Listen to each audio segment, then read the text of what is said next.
उमर अब्दुल्ला को उनको क्या इतनी जल्दी है कि वो स्टेटहुड मिले, और अभी तक की जो चीजें मिली हैं उनकी परफॉर्मेंस रिपोर्ट बता दीजिए। मैं तो उनको 0 देता हूँ, 0 देता हूँ। जम्मू कश्मीर में जब इतना बड़ा हालात खराब हो रखे हैं, इस पे उमर अब्दुल्ला साहब का एक बयान नहीं आता है। आज आके स्टेटहुड की रट, स्टेटहुड की रट। जब तक इनके पास ये लॉ एंड ऑर्डर था, 370 थी, इन्होंने इसका गलत इस्तेमाल किया। इसके कारण इन्होंने अलगाववाद को प्रमोट किया पूरे जम्मू कश्मीर में, और इन्होंने यहाँ पर हर वो हड़पा अपनाया जिससे आम आवाम को कोई फायदा नहीं हुआ। अपने घरों में ये शहजादों की तरह, इसलिए मैंने कहा ये रहे हैं। किसी ने ये नहीं कहा हम स्टेटहुड नहीं दे रहे। जब वो आते हैं तो ये एक तरफ कहते हैं कि बीजेपी हमें काम नहीं करने दे रही है, तो जब दिल्ली में भेंट करते हैं तो वो कहते हैं कि बीजेपी हमें पूरा सपोर्ट कर रही है। देखिए, भेदभाव इनके जहन में, अब्दुल्ला के जहन में रहा। इन्होंने कश्मीरियों के साथ भी भेदभाव किया। एक पर्टिकुलर जो अपने इनके दरबारी थे, उन्हीं के घर बने होंगे, उन्हीं को फायदा दिया होगा। आम कश्मीरी आज भी बिलक रहा होगा।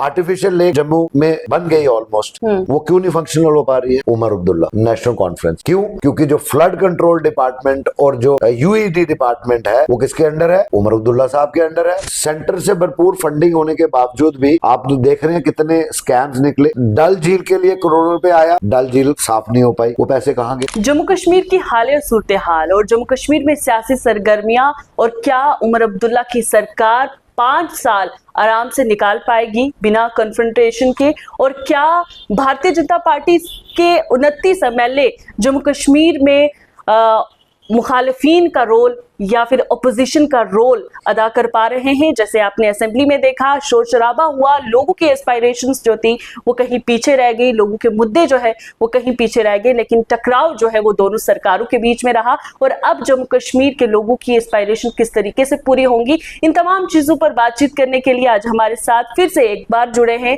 जोरावर सिंह जम्वाल। बहुत शुक्रिया अपना वक्त देने के लिए। धन्यवाद। जम्मू कश्मीर में इस वक्त जो सूरत हाल बनी हुई है या सियासी सरगर्मियों की हम जब बात करते हैं तो इसमें स्टेटहुड एक बड़ा मुद्दा निकलकर सामने आता है। जहां पर हम देखें तो वजीर आला उमर अब्दुल्ला ने खुद हालिया में ही एक बयान दिया है जिसमें उन्होंने कहा है कि जो मरकजी सरकार है वो स्टेटहुड इसलिए नहीं दे रही क्योंकि जम्मू कश्मीर में सीएम जो है वो भारतीय जनता पार्टी का नहीं है।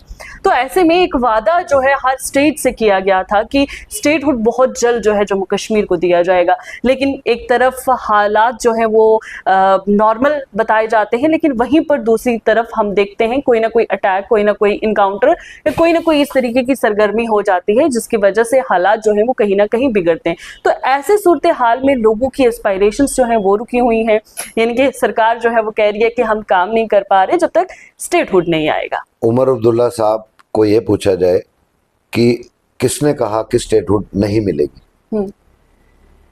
जब लोकतंत्र के सबसे बड़े मंदिर कहें या सबसे बड़े इंस्टीट्यूशन की बात करें, पार्लियामेंट में माननीय गृह मंत्री जी ने और सरकार ने ये कहा कि वक्त आने पर, एप्रोप्रिएट टाइम पर स्टेटहुड मिलेगी, तो उमर अब्दुल्ला को उनको क्या इतनी जल्दी है कि वो स्टेटहुड मिले, और अभी तक की जो चीजें मिली हैं उनकी परफॉर्मेंस रिपोर्ट बता दीजिए। मैं तो उनको 0 देता हूँ, 0 देता हूँ।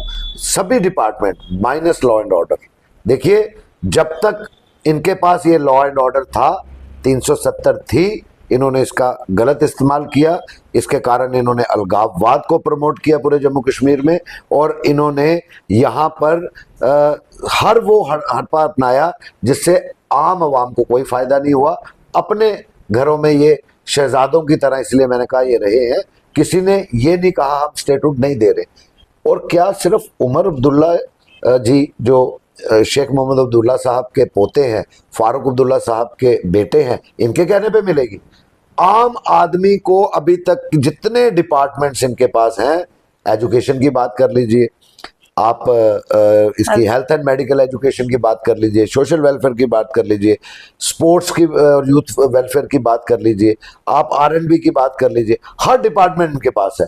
आप रोज देखती हैं ट्रांसफर्स कौन कर रहे हैं? उमर अब्दुल्ला की सरकार कर रही है। चाहे वो डॉक्टर्स हो, चाहे वो जेईज हो। सस्पेंड कौन कर रहे हैं? इन्हीं के डिप्टी चीफ मिनिस्टर कर रहे हैं। इंक्वायरीज कौन ऑर्डर कर रहे हैं? इन्हीं के मंत्री कर रहे हैं।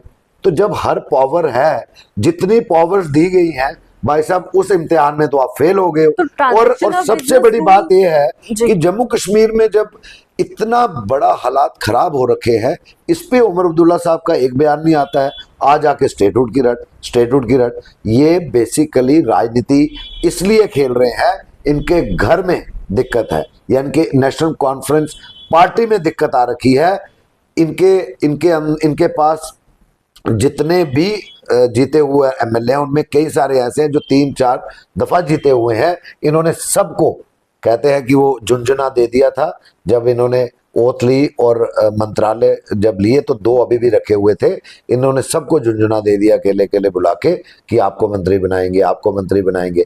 अब वो खेला एक्सपोज हो रहा है with in the national conference. तो जब with in the national conference ये चीजें हो रही हैं तो अपने आप को ताकि लोगों तक ये बात ना पहुंचे कि all is not well in national conference, तो ये अब जब भी ऐसी कोई सूरत हाल बनती है तो ये अराग लापना शुरू हो जाते हैं कि स्टेटहुड। तो क्या आप बताइए, सिर्फ इनके कहने पे स्टेटहुड मिलनी चाहिए? ये ताश की पत्तों की तरह बिखरेंगे। जैसे हमारी सीनियर लीडरशिप ने बार बार कहा है, हालात सबको दिख रहे हैं। आप बहुत ज़हीन है, आपको भी दिख रहे हैं कि नेशनल कॉन्फ्रेंस के अंदर क्या हालात बने हुए हैं। तो उन हालातों पे पर्दा डालने के लिए ये सारा खेला उमर अब्दुल्ला साहब। यही वजह है कि कैबिनेट अभी भी मुकम्मल नहीं हुई। आप ये सवाल तो मुझे लगता है कि उमर अब्दुल्ला साहब को आपने पूछना चाहिए कि आप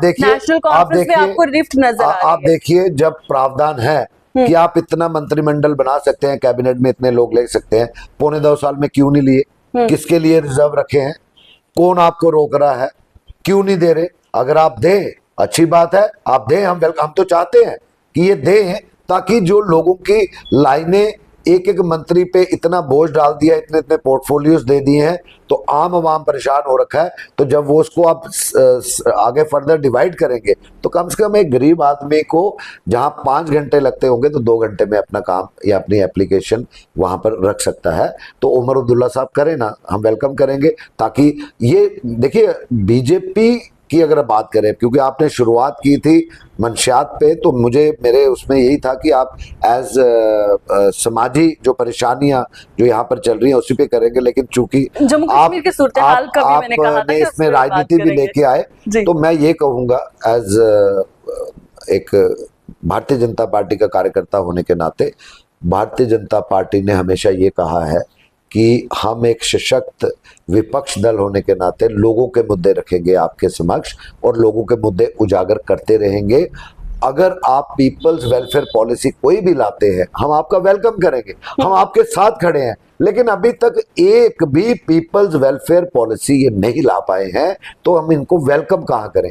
इसीलिए हम बार बार इनकी मजम्मत करते हैं, इनको क्रिटिसाइज करते हैं, रादर इनके आगे एक बहुत बड़ा प्रश्न चिन्ह और सवालिया निशान खड़ा करते हैं कि उमर साहब और आपकी कैबिनेट जीत के आई है, लोगों ने आपको मैंडेट अगर दिया तो आप लोगों के वादों पे खरे उतरिए, ना कि आप वादा खिलाफी करें।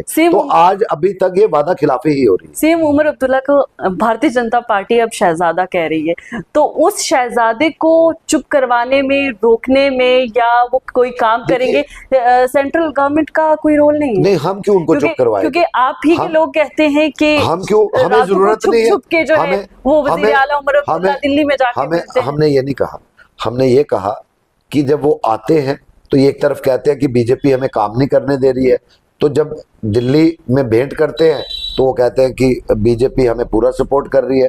फ्लड सिचुएशन में जो आपदा जम्मू और कश्मीर में आई, जितना पैसा सेंटर ने सैंक्शन किया है, क्या उमर अब्दुल्ला साहब क्यों उन फाइलों पे बैठे हुए हैं, अभी तक क्यों नहीं सैंक्शन कर रहे हैं? देखिए, भेदभाव इनके जहन में, अब्दुल्ला के जहन में रहा। इन्होंने कश्मीरियों के साथ भी भेदभाव किया।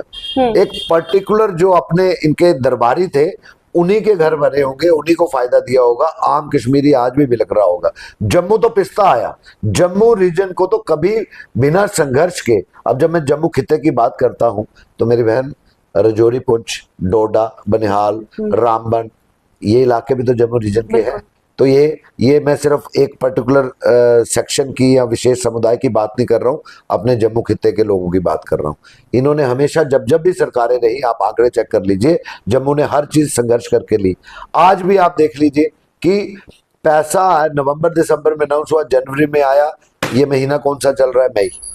अभी तक इन्होंने जो जम्मू के कई ऐसे डिपार्टमेंट्स हैं जिनको फ्लड रिलीफ पे इमीडिएटली काम करना है, टेंडर वर्क होता है, प्रोसेस होता है, कंप्लीशन है, बाय अगस्त कंप्लीट करना है, अभी तक उमर सरकार ने वो फाइलें ना सैंक्शन की ना अप्रूव की हैं। तो आप ये अगर आपके देखने सुनने वाले जो होंगे ना, उनको कहिए, या आपको कहीं उमर अब्दुल्ला साहब दिख जाए कहीं, तो उनको जरूर पूछिएगा कि आप ऐसी ज्यादती और भेदभाव क्यों करते हैं, और जब इलेक्शन आती है तो कहते हैं कि जम्मू कश्मीर को मैं बराबरी का वो देखना चाहता हूँ। जम्मू कश्मीर की बराबरी की जब हम बात करते हैं तो उस वक्त जम्मू खित्ता, जिस तरीके से आपने कहा, पुंछ, राजौरी, चिनाब वैली आती है, कठुआ आता है, सांबा, ये इलाके हैं जो जम्मू खित्ते में आते हैं।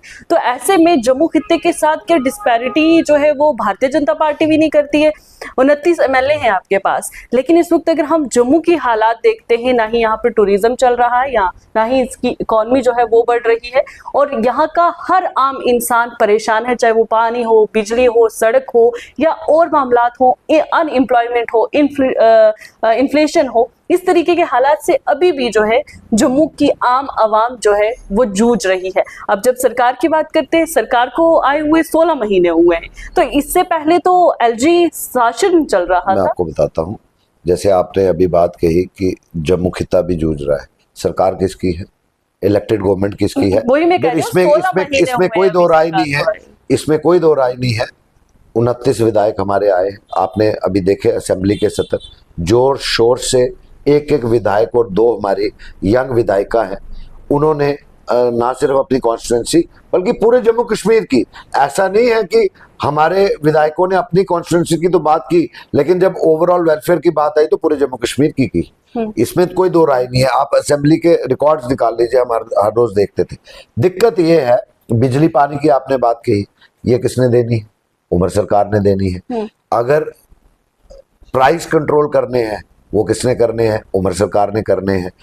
29 विधायक जरूर है साइमा जी, 29 विधायक सरकार में नहीं है, हेल्पलेस विपक्ष है, हेल्पलेस नहीं है, अपनी बात कर रहे हैं, और उमर अब्दुल्ला की जो ये ज्यादतियां हैं उसको उजागर कर रहे हैं। अब जवाब उमर अब्दुल्ला साहब को जम्मू कश्मीर की आवाम को देना पड़ेगा, चाहे जम्मू खित्ते के होंगे तो चाहे कश्मीर के होंगे। ये जितने भी आपने सवाल किए, ये सवाल उमर अब्दुल्ला साहब पे लाजमी होते थे। जैसे आपने कहा कि लोकल इकोनॉमी कैसे बूस्ट होगी, आर्टिफिशियल लेक जम्मू में बन गई ऑलमोस्ट, वो क्यों नहीं फंक्शनल हो पा रही है? Omar Abdullah, National Conference. क्यों? क्योंकि जो फ्लड कंट्रोल डिपार्टमेंट और जो यूईडी डिपार्टमेंट है वो किसके अंडर है? उमर अब्दुल्ला साहब के अंडर है। अभी तक जो नालों को साइडलाइन करके जो पैसे आए थे प्रॉपरली वो करना था, ये किसने, ये किसका काम था? उमर अब्दुल्ला सरकार का। तो ये डेलिबरेट अटेम्प्ट नहीं आपको लग रही है? आज एक तरफ ये बात करते हैं कि नौकरियां देने की, 16 महीने के बाद उमर अब्दुल्ला साहब को याद आया कि मैं इस साल 25,000 नौकरियां दूंगा। तो पिछले 16 महीनों में 1,000 भी नहीं दे पाए। क्यों? क्या नौकरियां ऑलरेडी इनके पास वैकेंसीज हैं? क्यों? इसका जवाब कौन देगा? हमारे विधायक हेल्पलेस नहीं है। हमारे विधायकों ने असेंबली के अंदर भी बाहर भी, हमारी पार्टी के जो लीडरशिप है उन्होंने भी हर जगह हर प्लेटफॉर्म पे ये बात कही है, एक सशक्त विपक्ष की तरह। अगर हम सरकार में होते फिर आप हमसे ये पूछते तो शायद मैं मानता कि क्या गलतियां हुई होंगी। जब हम सरकार में नहीं है तो ये सब के सब सवाल जो है वो जो उमर 10 साल का किया हुआ, मुझे ये बताइए 70 साल, मुझे बताइए, अगर हिसाब लेने पे आए तो 1947 से लेके, मैं कहता हूं कि बीच में थोड़ा सा आप मीर कासिम साहब का दौर छोड़ दीजिए, गुलशाह के 8-10 महीने छोड़ दीजिए, by and large National Conference and Congress have ruled the Jammu and Kashmir. और 370 से पहले क्या किया इन्होंने? क्या कुछ दिया इन्होंने? और सेंटर से भरपूर फंडिंग होने के बावजूद भी आप देख रहे हैं कितने स्कैम्स निकले। डल झील के लिए करोड़ों रुपए आया, डल झील साफ नहीं हो पाई, वो पैसे कहाँ गए? वुलर वहीं की वहीं है। हमारी सनासर जो झील है उसका क्या हाल है? क्या इससे पहले 9 साल से पीछे 370 से पीछे चले जाइए तो फारूक साहब नहीं चीफ मिनिस्टर जहां आप 10 थे, साल उमर में साहब नहीं नहीं कर चीफ पाए, मिनिस्टर वहां वो थे। 5 साल में क्या ही देखिए कर तो उन्होंने पाएंगे। 70 साल में क्या किया, उन्होंने 70 साल में क्या किया। हमारी सुरिनसर लेक है, हमारी मानसर लेक है, हमारे पास मछेटी जैसे वो है, ठीक है, ये बात करते हैं। इनको ये चीज समझनी चाहिए कि जो एलजी प्रशासन है वो एडमिनिस्ट्रेटिव सेटअप था, बीजेपी का रूल नहीं था जम्मू कश्मीर में। एक कॉन्स्टिट्यूएंट उसमें बनता है, बीजेपी अगर रूल करती तो ये कटाक्ष हम पे करते। बेटर ये है कि अब आप सिर्फ जुमलेबाजियों को छोड़िए, वक्त आपके पास, काउंटडाउन हैज बिगिन। अब आहिस्ता आहिस्ता आप ही के एमएलएस ने, जैसे अब अंदर जो पीछे हाल ही में एक उमर साहब ने एक डिनर रखा था, ऐसे एमएलएस भी बुलाए थे जो उनकी पार्टी के नहीं थे, तो वो इसीलिए थे कि उनको कहीं डर लग गया था कि कहीं कुर्सी हिल ना जाए। अभी तो एमएलएस ने, इन्हीं के पार्टी के एमएलएस ने इनसे सवाल करना शुरू कर दिए हैं। आहिस्ता आहिस्ता जम्मू कश्मीर का अवाम भी इनके साथ जो है सवाल करेगा, और मुझे लगता है कि उमर अब्दुल्ला साहब खुद ही कुर्सी छोड़ देंगे। चलें, बेहद शुक्रिया। ये थे हमारे साथ जोरावर सिंह जम्वाल, जिन्होंने ड्रग्स को लेकर बात की है और जम्मू कश्मीर की सियासी सूरत हाल क्या है उसको लेकर बात हुई है। वहीं पर नेशनल कॉन्फ्रेंस की सरकार को कमजोर बताते हुए, नेशनल कॉन्फ्रेंस की नीयत को बताते हुए ये कहा जा रहा है कि नेशनल कॉन्फ्रेंस सरकार लोगों की एस्पायरेशंस के खिलाफ चल रही है और जानबूझकर जो है वो काम नहीं कर रही, जानबूझकर मजबूर होने का एक तरीकाकार जो है वो बनाया हुआ है। बहरहाल इन तमाम चीजों में लोगों का किस कदर नुकसान हो रहा है, अनएम्प्लॉयमेंट, इन्फ्लेशन या जम्मू कश्मीर में बाकी मामलात किस तरीके से उभर रहे हैं और आम इंसान कैसे मुतासर हो रहा है, ये दिन ब दिन जो है वो मामला बढ़ता जा रहा है।